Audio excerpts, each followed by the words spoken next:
Tonight, you have the opportunity and the privilege to be able to be inspired by Reverend Kelly Isola.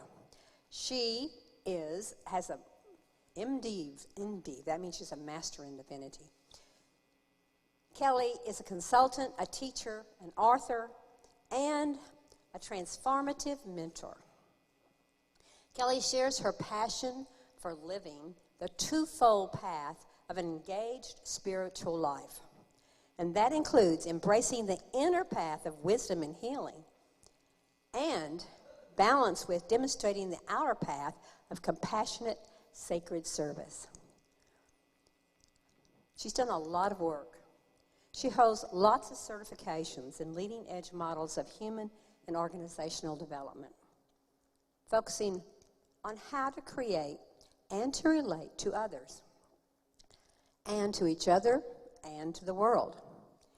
And her specialty is the spiritual practice of conflict transformation, especially in the areas of racial equity, interfaith and interreligious dialogue, and making peace with the past. I want you to listen up because this is a long introduction, but each part of it is really important. So, okay.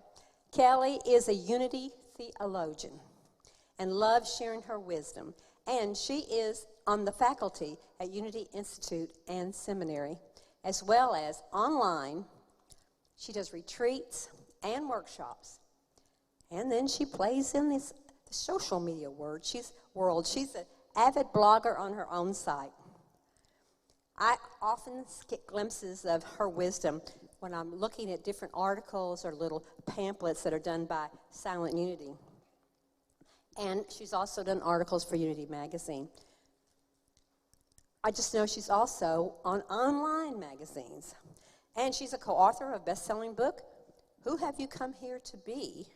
101 Possibilities for Contemplation. And she is asking us that same question tonight. Who have you come here to be? She has information about her website, and you can get that back there at her table tonight. So please, let us give Miss Kelly, Reverend Kelly, a wonderful Unity welcome.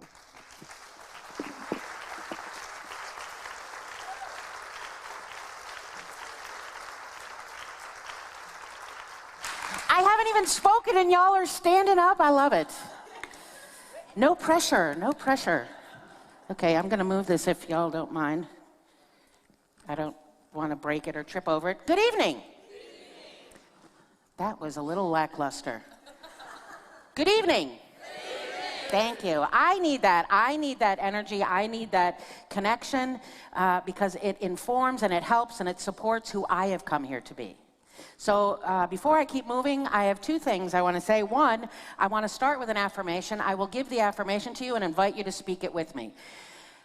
I am an angel and an ancestor co-creating a world that works for all. Together, I am an angel and an ancestor co-creating a world that works for all. One more time, because I didn't see all the lips moving. Together, I am an angel and an ancestor co-creating a world that works for all. We're going to unpack that, because sometimes it's like, okay, what does that mean? But before I keep going, when you came in, I'm not sure that everybody got a card, Who Have I Come Here to Be card. Please raise your hand if you did not, so that the ushers can find you. Keep your hand up high, please, because you're going to need one, because we're going to use it. This is going to inform kind of who we are and what we're talking about tonight. Okay. Oh, we have quite a few. How did y'all sneak by? That's a sneaky crowd. It's a shifty Unity group. I know, I have no idea. Yes. Okay, so keep your hand up. They're coming around quickly. Thank you. You like that, how quickly? I'm not shy, obviously. Okay, so just hold on to it. Just hold on to it. We will return to the card, and we're going to use it as part of the talk. We're going to be a little bit experiential tonight, and we're also going to use it as part of the meditation. So just hold on to it. and we'll revisit it. But I want to make sure you have it before I keep going. So this is, well, it's not there now, but Who Have I Come Here to Be is the name of my book that I co-wrote with Rima Benario and Reverend Jane Simmons. And the card deck is Who Have I Come Here to Be? And that's the topic tonight. Who have I come here to be? Which seems like a question that we are constantly engaged in. And on one day I have the perfect answer and I know exactly, and then I wake up the next morning and not so much. I'm like, I thought I knew. Yesterday it seemed really solid, but today I'm not so sure I'm really on board with that. And there's a reason for that. So the gist of this, of when I talk about Who Have I Come Here to Be, was born out of a lunch engagement with a good friend of mine in a restaurant, believe it or not. And so we were sitting, you probably had this experience. I'm sitting there, I'm having lunch, and we're eating and we're talking, and I can't see around the corner, but I can hear around the corner that it's a group of, there's probably children, but you know, when there's kids and you can't see them and the volume is growing, you don't know if it's 2 kids or if it's 8. You know, you don't know if there's an adult there or not. You just can't really tell, and that's the wonderful thing about children is you don't know what you're going to get. The good news and the bad news, right? So I'm sitting there, I'm having lunch, and we're talking, and I can feel myself getting louder because the kids are getting louder. So, and I'm grew up in a big family, so I'm pretty good at drowning out and ignoring what I don't want to hear, but I can feel my voice getting louder. And the reason I noticed I got louder is that all of a sudden I noticed it got deathly silent around the corner, and then I heard how loud I was, and then I hear the mom out of the silence says, "Oh my God, what on earth have you done?" Right, and everybody goes, "Oh no," right? You ever heard that statement or delivered it? What on earth have you done? It's not usually said as empowering and uplifting and inspiring, right? The child is usually, I don't know, as an adult when I hear the question, I'm like, wow, I wonder what the kid has done, because I reflect on my own life. And I know what I was doing when my mother asked me that question. And it was usually a little bit wicked, a little bit messy maybe, a little bit dangerous. So I'm having visions of, okay, what has a child or multiple children done? So mom is, you know, oh my God, what on earth have you done? I don't know, is the kid dancing on the table, has thrown food at the waitress, has spilled their cup of milk? You know, the possibilities are endless, right? So what has this child done? And what happened was, is as I was sort of ruminating with the question and trying to imagine what the child could possibly have done, because, I started to smile. I felt bad for mom, but I started to smile because I love the creativity of the child. Mom, not so much always. But I realized it was, the mother's question was a fabulous question. If I turn it around and I take any of the shame or embarrassment or ick out of it, it's a great question. What on earth have you done?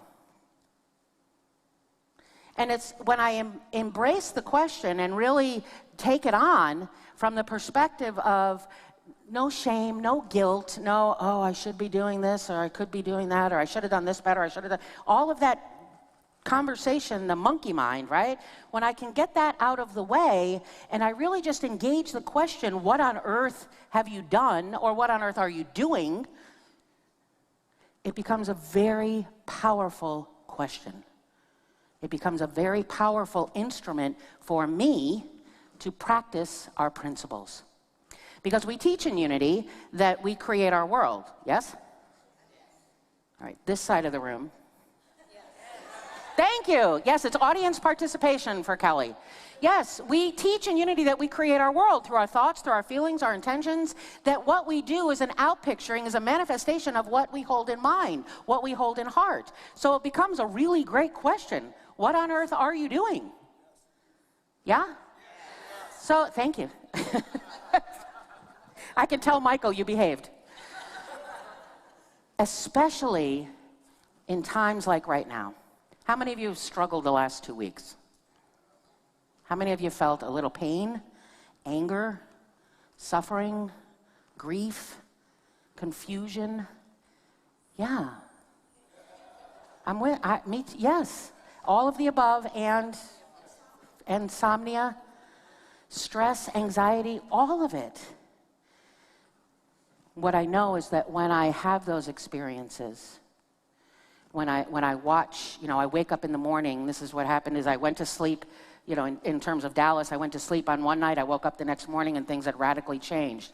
And I'm like, and I was just frozen. And when I was able to get myself unfrozen, the question is, so what on earth are you doing? What on earth am I doing?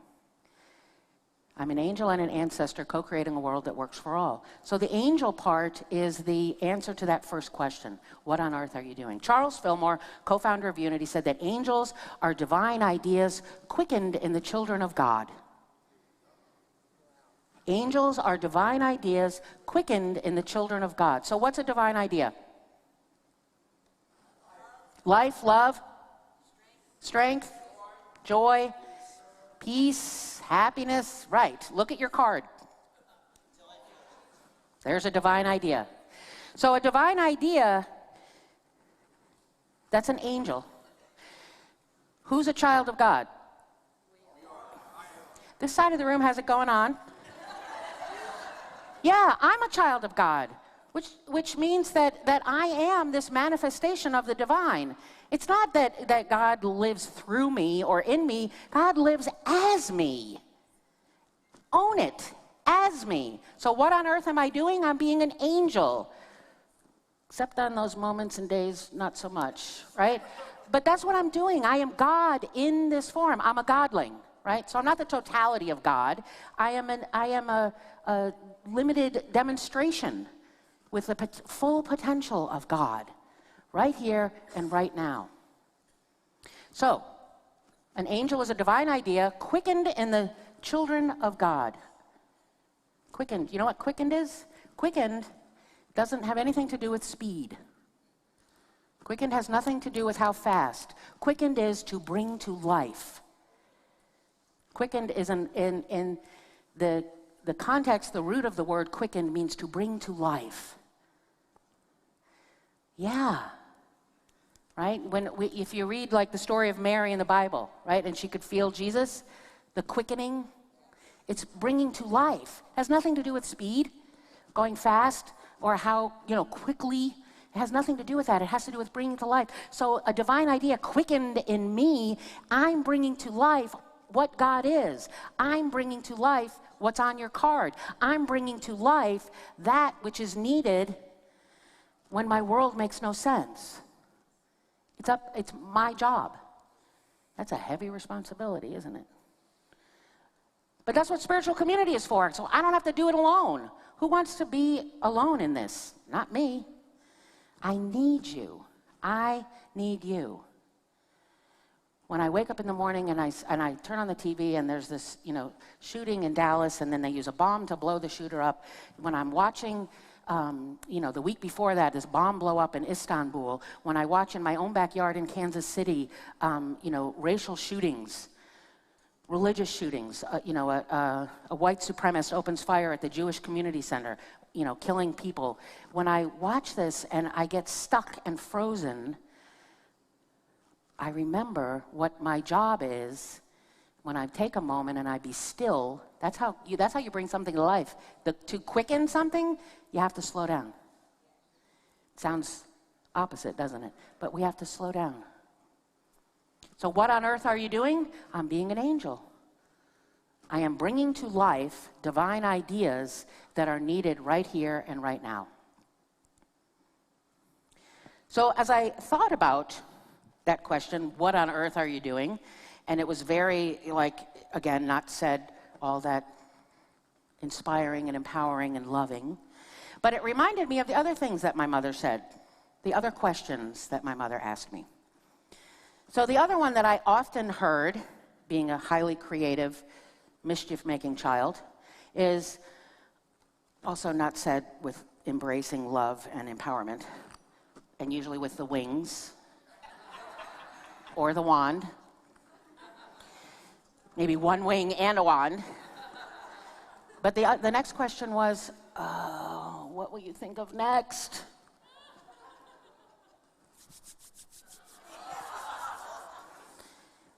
When my mother would ask me that question, it was never said, what will you, what will you think of next? No. That was not how my mother asked me that question. And I would venture a guess that some of you have asked the question in the way that I heard it, or maybe you also heard the question that way. What will you think of next? What will I think of next? Again, let me come back to our principles. What will you think of next? The possibilities are endless. That's the beauty of it. The possibilities are absolutely endless. What will you think of next? There's a cathedral in Prague. It's called St. Vitus. It took 585 years to build. Yeah, 585 years. I'm not sure if it was a horrible contractor or I don't know. But 585 years. And when I think about that, I think about, and I put it in the context of real life. So 700 years ago, a cathedral, a church, was the center of the world for people. It was the center of their life, their faith, their life. There was no separation between church and who's in charge. Church was your life. Your spiritual community, your faith tradition was all of your life. So I imagine people coming together. Obviously, there's an architect that draws the plans for a cathedral, right? I don't think he actually has any idea it's going to take almost 600 years to build this thing, but yet he's willing to embark on this journey. And anybody comes along that's, masonry workers or woodworkers or whomever comes along to help build this has no idea that what they are contributing to, what they're planning, what they're thinking, what they're designing, what's coming next, they have no idea that they will never enjoy the fruits of their labor. They will never stand in the middle of that cathedral and sing glory to God, which is their whole world, their whole life. They will never get to do that. And yet, there are people along the way still willing to do it, still willing to step into. So now the question, what will you think of next, again, takes on huge power for us, because the added piece of it for me is, what will I think of next if I'm not going to see the fruits of my labor? Am I willing to do what's next, to come from a consciousness of wisdom and compassion, knowing I may never see a world that expresses wisdom and compassion? Am I still willing to think that? Am I still willing to demonstrate that? Am I still willing to be that?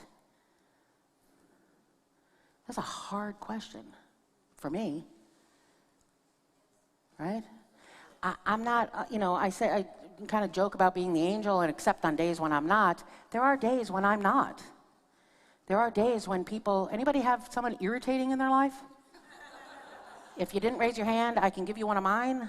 I'm not kidding. Some days I'm not my best shiny self. Some days I'm angry. I'm hurting. I'm in pain. And I don't show up as the angel, right? The halo's a little tarnished or bent. One of the wings is missing. So what will I think of next? And I get to decide. And what I've learned is that when I ask that question is, what will you think of next? What I've learned is that when I am not my best shiny self, when I am, I'm so irritated or angry or frustrated, or I'm in so much pain because I don't understand why we keep killing each other. I don't understand why we have so much challenge, why we can't just embrace the other, right? Embrace someone that's so radically different from me. When I have days when I don't understand that, and I don't even have the capacity to be nice to a stranger, never mind someone who's radically different than me, it's because there's two things that I have forgotten. The first is when I show up, when someone has done something and I'm irritated and I'm frustrated and I'm angry, when I'm hurt, when I'm sad, when I'm, you can feel yourself sort of shutting down and closing in. When you feel yourself doing this, the answer actually is to open yourself. But it's hard, yeah? It is to me sometimes.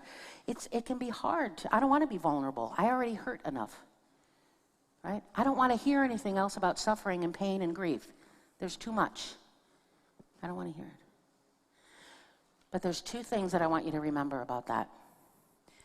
And it applies to us all, in my experience, when I have become so irritated or frustrated, it doesn't even have to be huge amounts, a little bit of irritation, anger, frustration, I'm acting in a way that is not life-affirming. I'm acting in a way that disconnects us. I'm acting in a way that does not in any way, shape, or form say that I love you, I care about you, you're important to me, whatever. When it says everything opposite of that, the first thing is that I realize is that I'm not able to love you right now. I'm not able to care for you. And there's no shame in that. Because I'm so triggered by whatever's going on that I'm not able to love you. Whatever love is. Yes, ma'am. Sometimes. I've said it to people. Yeah. And what it means when I say I'm not able to love you right now, it doesn't mean I don't love you. It means that I'm not able to demonstrate in a way that's going to keep us connected, and I want to be connected, but I'm not able to do that right now. That's the first part. The second thing that I'm saying with my behavior that's less than angelic is that somebody please love me. Somebody please love me. Somebody please love me. Right? Thank you. I was, about a month ago, I was driving to Kansas City Interfaith Council meeting, and there was a gentleman in the car in front of me, and he could, from the outside appearances, we could not have been more different. Age, race, gender. And at one point, I moved to go around him, and I started going, and then he started to move over in front of me, and then put his blinker on. So I beeped my horn, because all of a sudden, I'm going to get run over. And he went crazy. The arms are going like this, right? I could see him in the mirrors. I don't know what he was mouthing. I don't think they were angelic words, but I could see he was not happy. He was upset. And all I could do is and then we're at a red light, and he's still going on and on. He's looking in his big rearview mirror. He's looking in his, the one out the side. And I'm like, okay, I don't know what to do. And in my mind, I go, okay, you're not able to love me, meaning you're not able to connect with me. You're not able to recognize that I'm like you. And the second thing is, somebody please love me. That's what he's asking for. So I put my hands out like this, and my energy was, just give it to me, because I can hold it right now for you. Give it to me. Give me your pain. Give me your suffering. Give me your anger. I'll hold it for you. What will I think of next? Here, give it to me. My hands are empty right now. I can do that. It's not every moment of every day I can do that, but in that moment I could. Right? And the minute I did that, he stopped. He looked in his mirror and he smiled, and he gave me a thumbs up. And I looked at him and I go, we're good? You're not going to rant anymore and possibly hurt one of us on the road? And I went like that, and he smiled and he nodded big and he put both thumbs up, and we went on our way. All I know is that I was willing to acknowledge that, okay, he can't acknowledge the Christ in me, as we would say in Unity, and he's crying out to be loved. He's crying out for, what's on your card? My card happens to be, I've come here to be loved. How ironic, right? So whatever your card is, the person is saying, somebody please give me that. I need that. I've come here to be compassionate, peaceful, kind, joyful, whatever that word is that you have. Sorry? Healthy, yeah. Faith-filled, yeah. Yeah, I've come here to be simple. Yep. So, what on earth are you doing? What will you think of next? There's one more question, those mother questions. Again, my mother usually asked me with the wings, or she said to my father, you need to talk to your daughter. And this one usually had the wand, and one of them would look at me and goes, who do you think you are? And anytime I got asked that question, I always answered it. And it always got me in trouble. Who do you think you are? I'm an angel. If I can answer that question, who do I think I am? Then the other two questions become much easier. So who do I think I am? I'm love. I'm compassion. It's not the totality of me, but let me just do one thing at a time. Let me get good at this, right? And let me pick someone in my life that might be hard to like or to love, but is not so far outside of my scope of loving that it's impossible for me to get there. Let me start with what's simple. Let me start with the person that I'm having a disagreement with. And remember that what they're telling me is, I can't love you right now, but somebody please love me. Mother Teresa said, if we have no peace, it's because we've forgotten that we belong to each other. You belong with me, whether you know it or not. So, what on earth are you doing right now? What will you think of next? And are you willing to think something and bring into manifest form peace or harmony or compassion or love, knowing that you may never see the vision you hold come to life? Are you still willing to do it? And who do you think you are? Yeah, yes, but you know what? I have moments and days when I say, no, not so much right now. So let me go back to being an angel, which is to bring a divine idea, which is to quicken a divine idea, right? So take your card. Silently read it to yourself. It says, so mine says, I have come here to be loved. Nothing has greater power than the love of the beloved.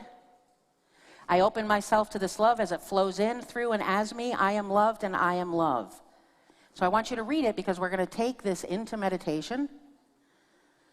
You are going to take what's on your card into meditation. So take a moment and silently read it.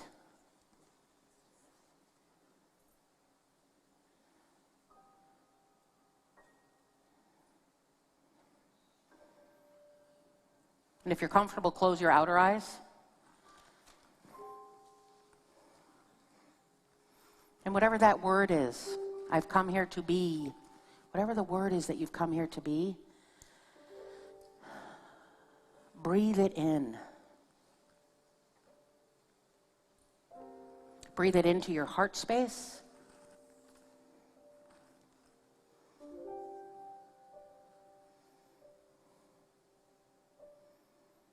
Take a deep breath in and a breath out. Now bring to life, quicken, bring to life the energy of the word.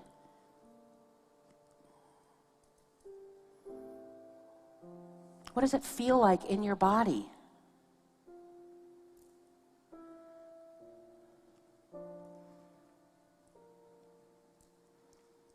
It's yours. Bring it to life. Quicken it. As a child of God, you are equipped to bring that divine idea to life. Not just in thoughts and words, but in actions. And you are called to bring it to life right here and right now. For it has never been needed more.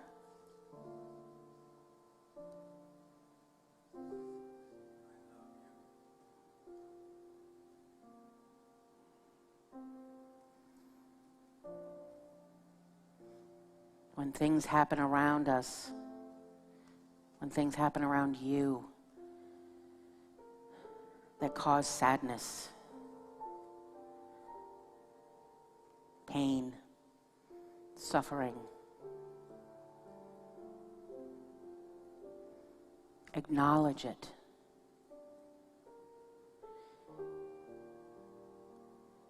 Feel it and bring to life this divine idea.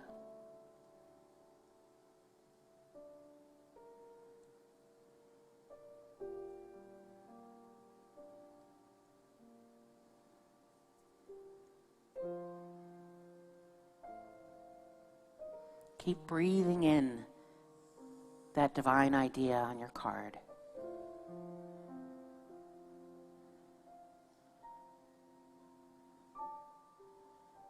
Bring it to life. Feel it moving through your body.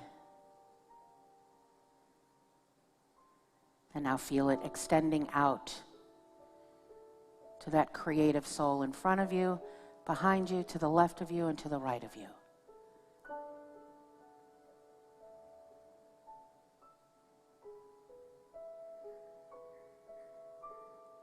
See it and feel it moving out.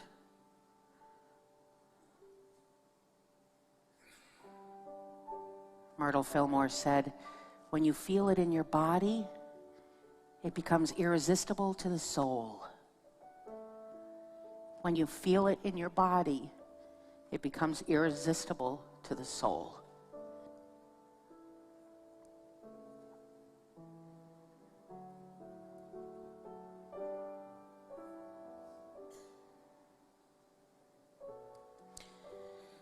So we take a moment in the silence to feel the divine ideas. In the silence. In the silence.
What on earth am I doing? I'm being an angel. I'm bringing to life all that God is. What will I think of next?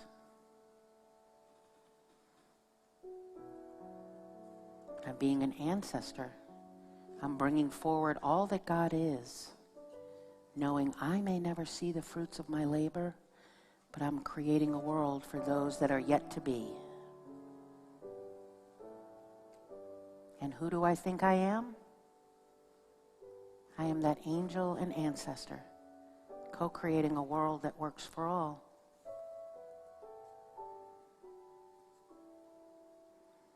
So silently affirm that for yourself. I am an angel and an ancestor, co-creating a world that works for all.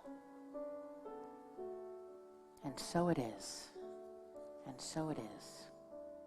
Amen.